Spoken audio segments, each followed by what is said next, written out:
लखनऊ में सीएम योगी आदित्यनाथ ने रानी अवंतीबाई लोधी की प्रतिमा पर किया माल्यार्पण। उन्होंने अवंतीबाई लोधी को नमन करते हुए कहा कि देश की आज़ादी में उनका अहम योगदान है। सीएम योगी ने कहा कि आज अवंतीबाई लोधी की 196वीं जयंती है। उन्होंने कहा कि पुलिस बल में बेटियों की संख्या बढ़ी है। लखनऊ में सपा अध्यक्ष अखिलेश यादव ने बीजेपी सरकार पर बोला हमला। उन्होंने कहा कि थाने में पुलिस सबसे पहले जेब देखती है। अखिलेश ने आरोप लगाया कि हथेली गर्म करने पर पुलिस नरम हो जाती है। उन्होंने कहा कि तहसीलों में भी भ्रष्टाचार हो रहा है। अखिलेश यादव ने कहा कि 2024 के नतीजे देखकर बीजेपी के लोग सो नहीं पा रहे हैं। उन्होंने कहा कि बाबा साहब के संविधान से लोगों को अधिकार मिले हैं। अखिलेश यादव ने पेट्रोल में बड़े पैमाने पर मिलावट होने का भी आरोप लगाया है। लखनऊ में भाजपा सांसद दिनेश शर्मा ने स्वतंत्रता दिवस समारोह के दौरान लाल किले पर राहुल गांधी और मल्लिकार्जुन खड़गे की अनुपस्थिति पर कहा, बैठने की व्यवस्था को लेकर कुछ संवैधानिक व्यवस्थाएं हैं। यह सब पहले से ही निर्धारित है कि नेता प्रतिपक्ष, लोकसभा अध्यक्ष या पूर्व प्रधानमंत्री कहां बैठेंगे। आज राहुल गांधी को कुर्सी की चिंता है। वे सिर्फ कुर्सी की ओर देखते हैं तो विचलित हो जाते हैं। अगर वे अपनी तुलना प्रधानमंत्री मोदी से करते हैं तो यह उनकी सबसे बड़ी भूल है। प्रयागराज में उत्तर प्रदेश के उप मुख्यमंत्री केशव प्रसाद मौर्य ने कांग्रेस मुख्यालय में वंदे मातरम के गान पर हुए विवाद को लेकर कहा, सोनिया गांधी की उपस्थिति में, कांग्रेस के राष्ट्रीय अध्यक्ष मल्लिकार्जुन खड़गे की मौजूदगी में, कांग्रेस नेता राहुल गांधी की मौजूदगी में वंदे मातरम, जिसके सभी 6 छंद लाल किले की प्राचीर से भी गाए गए, कांग्रेस पार्टी के मुख्यालय पर इस गाने में अवरोध उत्पन्न करना, जिस प्रकार से राष्ट्रीय गीत वंदे मातरम का अपमान किया गया, वह हर भारत माता के प्रति भक्तिभाव रखने वालों का अपमान है। यह देश का अपमान है। लखनऊ में उत्तर प्रदेश के उप मुख्यमंत्री ब्रजेश पाठक ने कांग्रेस मुख्यालय में वंदे मातरम के गान पर हुए विवाद को लेकर कहा, कांग्रेस पार्टी जिस ढंग से वंदे मातरम राष्ट्रगीत का लगातार अपमान कर रही है, यह बहुत दुखद है। इसकी जितनी भी निंदा की जाए कम है। उन्हें देश से माफ़ी मांगनी चाहिए। देश की जनता समय आने पर ज़रूर उनसे हिसाब करेगी। कांग्रेस पार्टी कभी भी वंदे मातरम का या राष्ट्रगीत का सम्मान नहीं करती। अयोध्या में सपा सांसद अवधेश प्रसाद ने कांग्रेस मुख्यालय में वंदे मातरम के गान पर हुए विवाद और वरिष्ठ नेताओं सोनिया गांधी, मल्लिकार्जुन खड़गे और राहुल गांधी की प्रतिक्रिया पर कहा, जहां तक राष्ट्रगीत का सवाल है, राष्ट्रगीत राष्ट्र का सम्मान है। सभी देवतुल्य देशवासी राष्ट्रगीत और तिरंगे का सम्मान करते हैं। कांग्रेस ने क्या किया उसकी हमें जानकारी नहीं है। जहां तक राष्ट्रगीत का सवाल है तो उसका सम्मान पूरे राष्ट्र में होना चाहिए। दिल्ली में निर्दलीय सांसद पप्पू यादव ने कहा, आज जनजी नौकरी, स्वास्थ्य और शिक्षा की बात कर रहे हैं। यह सनातन विरोधी लोग हैं। वंदे मातरम हमारे जीवन की संस्कृति है। यह सनातन विरोधी लोग हैं। इन लोगों ने 40 सालों तक झंडा नहीं फहराया। इन लोगों ने संविधान को जलाया है। हम भारत के भविष्य की बात कर रहे हैं। इनके पास कोई एजेंडा नहीं है। देहरादून में सीएम पुष्कर सिंह धामी ने कांग्रेस पर बोला बड़ा जुबानी हमला। उन्होंने कहा कि हमारा विरोध राहुल गांधी या कांग्रेस से नहीं बल्कि उनके रवैये से है। सीएम धामी ने आरोप लगाया कि कांग्रेस वंदे मातरम और सैनिकों का सम्मान नहीं करती है। उन्होंने शुद्धिकरण मामले में दलित एंगल देने का आरोप लगाते हुए कहा कि वोट लेने के लिए मुद्दों को अलग रंग दिया जा रहा है। दिल्ली में गृह मंत्री अमित शाह ने कांग्रेस पर बोला बड़ा जुबानी हमला। उन्होंने वंदे मातरम के अपमान का आरोप लगाते हुए कहा कि कांग्रेस ने इसका अपमान किया है। अमित शाह ने आरोप लगाया कि सोनिया गांधी ने वंदे मातरम को अधूरा छोड़ दिया। उन्होंने कहा कि कांग्रेस को देश की जनता से माफ़ी मांगनी चाहिए। अमित शाह ने कहा कि कांग्रेस मुख्यालय में पाप हुआ और वंदे मातरम को अधूरा छोड़ना अपमान है। उन्होंने कहा कि देश की जनता सोनिया गांधी को माफ़ नहीं करेगी और कांग्रेसियों को शर्म आनी चाहिए। दिल्ली में प्रधानमंत्री मोदी के दिमागी नक्सल वाले शब्द पर सीजेबी के प्रवक्ता सौरभ दास ने जताई आपत्ति। उन्होंने कहा कि सवाल पूछने वाले युवा नक्सली नहीं हैं। सौरभ दास ने कहा कि शिक्षित युवाओं को इस तरह लेबल करना गलत है।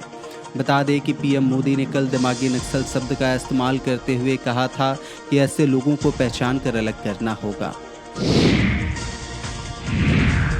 बिहार में राजद नेता तेजस्वी यादव ने कहा, कोई ऐसी परीक्षा या फिर कोई ऐसी बहाली नहीं होती है जब पेपर लीक न होता हो। चाहे 10वीं की परीक्षा हो, 12वीं की परीक्षा हो या फिर कोई बहाली की परीक्षा हो, हर बार पेपर लीक हो जा रहा है और कभी भी निष्पक्ष चयन नहीं हो पाया है। बिहार शिक्षा के मामले में सबसे फिसड्डी राज्य है। सिवान में जो घटना घटी वो आप लोगों ने देखा होगा। AK-47 चलाया गया, छात्र अपने अधिकारों के लिए लड़ रहे हैं और उन पर गोलियां चलाई जा रही हैं। किसने गोली चलाने का यह आदेश दिया, इसको लेकर दिल्ली में हम सभी ने तय किया है कि 19 अगस्त को मार्च करेंगे और गवर्नर को अपनी बात बताएंगे। मुंबई में उत्तर प्रदेश सरकार में मंत्री दानिश आजाद अंसारी छत्रपति शिवाजी महाराज अंतर्राष्ट्रीय हवाई अड्डे पर पहुंचे। उन्होंने कहा, आज हम मुंबई के प्रवास पर हैं। हमारे अपने अल्पसंख्यक समाज के बीच बहुत से काम हैं। प्रधानमंत्री मोदी ने जन जन के विकास के लिए काम किया है। हम प्रधानमंत्री मोदी की नीतियों को पूरी सतर्कता के साथ सभी के पास पहुंचाने का काम करेंगे। लखनऊ में कांग्रेस नेता प्रमोद तिवारी ने कांग्रेस मुख्यालय में वंदे मातरम के गान पर हुए विवाद और वरिष्ठ नेताओं सोनिया गांधी, मल्लिकार्जुन खड़गे और राहुल गांधी की प्रतिक्रिया पर कहा, भाजपा एक घटिया स्तरहीन आरोप लगा रही है जो झूठा है। यह उतना ही झूठा है जितना भाजपा का राष्ट्र प्रेम। भूल गए जब वंदे मातरम गाकर हम कांग्रेस के झंडे के साथ अंग्रेजों की लाठियां खा रहे थे, तब भाजपा का मात्र संगठन अंग्रेजों के साथ खड़ा था और देश की आज़ादी का विरोध कर रहा था। बिहार के मुख्यमंत्री सम्राट चौधरी ने कहा, यह ऐतिहासिक दिन है। जब आज़ादी मिली तो महात्मा गांधी ने ज़रूर अखंड भारत का सपना देखा था, लेकिन इसे पूरा सरदार वल्लभ भाई पटेल ने किया था। नीतीश कुमार के समय में भी हमने इस प्रतिमा की स्थापना को लेकर कई बार चर्चा की, लेकिन हम इस काम को नहीं कर पाए थे। हमने निर्णय लिया था कि हम मिलकर सरदार पटेल की प्रतिमा का अनावरण करने का काम 16 तारीख को करेंगे। प्रधानमंत्री नरेंद्र मोदी ने विकसित भारत का सपना देखा है और नीतीश कुमार ने जो विकसित बिहार का सपना देखा है, और इस सपने को ही साकार करने का हमारा संकल्प है। दिल्ली में मुख्यमंत्री रेखा गुप्ता ने कहा, देश के पूर्व प्रधानमंत्री अटल बिहारी वाजपेयी के जन्म शताब्दी वर्ष पर हमने ये संकल्प लिया था कि हम उनके नाम से पूरी दिल्ली में 100 अटल कैंटीन खोलेंगे, जहां पर रोज़ाना 1000 लोगों को खाना खिलाया जाएगा। 100 कैंटीन के माध्यम से रोज़ाना लोग 5 रुपए में भोजन करेंगे। यह हमारा संकल्प था, जिसके माध्यम से दिल्ली की जनता में हमारा संवेदनशील विचार पहुँचेगा। कोई भी दिल्ली में भूखा ना सोए, ऐसा हमारा प्रयास था। ये 100 कैंटीन सुचारू रूप से दिल्ली में चल रही हैं। यह हमारी ओर से देश के पूर्व प्रधानमंत्री के चरणों में पुष्पांजलि और श्रद्धांजलि है। गाजीपुर में सपा सांसद अफजल अंसारी ने कहा, जुलाई और अगस्त के महीने में मेरी सभी संपत्तियों को जब्त कर लिया गया था। गाजीपुर न्यायालय ने करीब 1 साल पहले कहा था कि इनकी संपत्ति मुक्त कर दी जाए, क्योंकि आपने इस आरोप में इनकी जमीन जब्त की थी कि ये गैंगस्टर हैं। इस मुकदमे में गाजीपुर अदालत ने 4 वर्ष कैद और 1 लाख का जुर्माना लगाया था। इलाहाबाद न्यायालय ने निचली अदालत के उस फैसले को निरस्त कर दिया और मुझे सभी आरोपों से मुक्त कर दिया है। उत्तर प्रदेश सरकार सुप्रीम कोर्ट चली गई और सुप्रीम कोर्ट ने भी हाई कोर्ट के फैसले पर मोहर लगा दी है। लखनऊ में ओम प्रकाश राजभर ने अखिलेश यादव पर साधा निशाना। उन्होंने कहा कि विपक्ष के पास मुद्दा नहीं है। राजभर ने कहा कि सरकार महिला, किसानों और नौजवानों की चिंता कर रही है। उन्होंने कहा कि अपराधियों को उनके सही ठिकाने भेजा जा रहा है। राजभर ने आरोप लगाया कि हफ्ता वसूली करने वाली सपा की रैलियों में दिखते हैं। उन्होंने अखिलेश यादव को अखिलेश परिवार डेवलपमेंट अथॉरिटी का मुखिया बताया और एसी में बैठकर ट्वीट करने की आदत पर भी तंज कसा। दिल्ली में भाजपा नेता शहनवाज हुसैन ने कांग्रेस नेतृत्व पर वंदे मातरम का कथित अपमान करने के आरोप पर कहा, यह देश की जनता है कि वे कितने असहज हो रहे थे जब वंदे मातरम गाया जा रहा था। यह वंदे मातरम को रोकने का प्रयास हुआ है, यह बहुत दुर्भाग्यपूर्ण है। दिल्ली में भाजपा सांसद मनोज तिवारी ने कहा, भारत के प्रधानमंत्री के रूप में अटल जी ने दुनिया को संदेश दिया था कि युद्ध नहीं होने देंगे।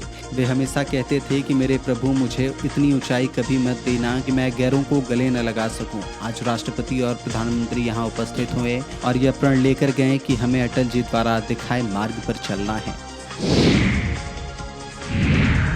लखनऊ में भाजपा सांसद और पूर्व डीजीपी बृजलाल ने कहा, नक्सलवाद तो वो नक्सली थे जिन्होंने देश के लगभग 20% हिस्सों पर अपना प्रभाव डाला था। इसे हमारे प्रधानमंत्री के नेतृत्व में गृह मंत्री अमित शाह ने कहा था कि 31 मार्च 2026 तक खत्म कर देंगे और कर दिया।